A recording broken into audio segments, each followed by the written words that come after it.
نوح علیہ السلام پیغمبر حضرت نوح علیہ السلام جس علاقے میں تھے وہ جگہ آج ملک عراق میں شامل ہے۔ سمیریا کے بت پرست قوم کو انہوں نے دین حق کی طرف دعوت کی۔ قرآن سے معلوم ہوتا ہے کہ 950 سال تک انہوں نے تبلیغ و اشاعت کا کام جاری کیا۔ عرصے دراز تک دعوت کرنے کے باوجود بہت کم لوگ ایمان لائے۔ خدا تعالی نے ان سرکشوں کی اکثریت کو تباہ کرنے کا فیصلہ کیا۔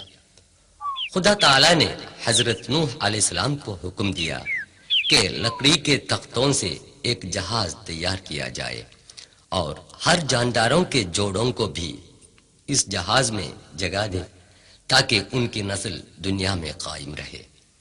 ایک مقبول رائے یہ ہے کہ اس جہاز کی تیاری عراق کے کوفے میں ہوئی۔ پس منظر میں کوفے کی تاریخی مسجد دکھائی دے رہی ہے۔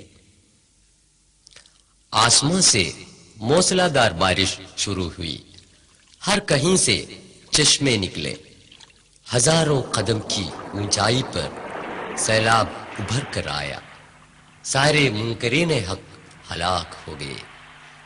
کئی دنوں کے بعد پانی گھٹنے لگا۔ حضرت نوح علیہ السلام کا جہاز جودی پہاڑ پر جا کے ٹکرا گیا۔ سورہ 11 آیت 44 میں خدا کہتا ہے وَقِيلَ يَا أَرْضُ ابْلَعِي مَاءَكِ وَيَا سَمَاءُ أَقْلِعِي وَغِيضَ الْمَاءُ وَقُضِيَ الْأَمْرُ وَاسْتَوَتْ عَلَى الْجُودِيِّ وَقِيلَ بُعْدًا لِلْقَوْمِ الظَّالِمِينَ۔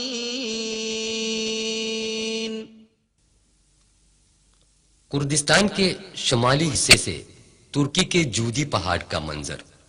اس کی اونچائی 6800 فٹ ہے۔ جودی پہاڑ مشرقی ترکی میں سرحد آرمینیا کے قریب واقع برفیلے پہاڑ ارارات سے 300 کلومیٹر کے فاصلے پر واقع ہے۔